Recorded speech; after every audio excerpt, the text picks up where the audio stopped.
Maxi எடுக்கலான்னு பத்திரானவே கழட்டி விட்டு காசை ரெடி பண்ணா கேகேஆர் உள்ள பூந்து ஆட்டையை கழிச்சு இப்ப ரசிலே ரிட்டையர் ஆவச்சிட்டாங்க. சரி நமக்கு தான் மேக்ஸ் இருக்கானு பார்த்தா பயபுல ஆக்ஷனுக்கே ரிஜிஸ்டர் பண்ணல. ஏண்டா எங்களுக்குனே வருவீங்களாடா? 43 கோடி வச்சுன்னு என்னடா பண்ண போறோம்? அப்புறம் என்ன கிரீன் தான் 35-36 கோடி வரைக்கும் விடவே கூடாது. நமக்கு 35 கோடியில வாங்கினா கூட ஓகே தான், ஏன்னா நமக்கு 1 or 2 ஸ்லாட் தான் ஃபில் பண்ணணும். ஆனா கேகேஆர் 10 ஸ்லாட் கிட்ட ஃபில் பண்ணியே ஆகணும். அதனால வக்காலி 35 கோடிக்கு கம்மியா அவன் வாங்கவே கூடாது கிரீன். சரி கிரீனை விட்டா வேற எந்த ஃபாஸ்ட் பவுலிங் ஆல்ரவுண்டர் இருக்கான்னு தேடி பார்த்தா உருபாயா இல்ல ஊர்ல. அப்புறம் தான் புரிஞ்சது கையிலேயே வெண்ணையை வச்சுக்கணும் ஊரு பூரா அழிஞ்சுன்னு இருக்கணும். என்னன்னு யோசிக்கிறீங்களா? நம்ம ஜெயிண்ட் ஜாமி ஓவர்டன் ஃபாஸ்ட் பவுலிங் ஆல்ரவுண்டர். இந்த பயபுலை தான் நம்மள ரிட்டைன் பண்ணி வச்சிருக்கோமேன்னு தோணுச்சு. தேவைப்பட்டா தலைப்புனாலையும் 2 ஓவர் ஏத்த முடியும். கடைசியில பாலையும் பறக்க விட முடியும்.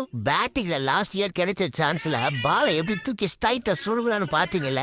நம்ம தான் தலைவரோட பொட்டன்ஷியல் என்னன்னு தெரியாம சான்ஸ் கொடுக்காம வச்சிருக்கோம். எப்பா சிஎஸ்கே நல்ல வேலை பண்ணீங்க, ஏதோ ரீடைனாவது பண்ணி வச்சீங்க. ஆஸ்திரேலியா நியூசிலாண்டுன்னு சும்மா போலதரா இந்தியன் கண்டிஷன் தான் கொஞ்சம் ஸ்ட்ரகிள் பண்றாப்ல. பட்டி டிங்கரிங் பார்த்து தலைவனை ரெடி பண்ணிட்டோம்னா மான்ஸ்டர் ரிட்டர்ன் நமக்கு ரெடி. கேமரூன் கிரீன் கிடைக்கலன்னா லிவிங்ஸ்டனோட டொமஸ்டிக் பிளேயர்ஸை வாங்கி போட்டு டீமை நல்லா தரமா ரெடி பண்ணிக்கலாம். எப்படி பார்த்தாலும் நம்ம பிசினஸ் சக்சஸ்னா கவலையே படாதீங்க. ஒக்காலி 35 கோடிக்கு கம்மியா அவன் கேமரூன் கிரீன் பக்கமே போக கூடாது. அடுத்த வீடியோல சிஎஸ்கே யாரெல்லாம் வாங்க சான்ஸ் அதிகமா இருக்குன்னு பாப்போம். இப்ப நீங்க அந்த சப்ஸ்கிரைப் பட்டன் மட்டும் மறக்காம தட்டிட்டு போயிடுங்கடா அப்பா.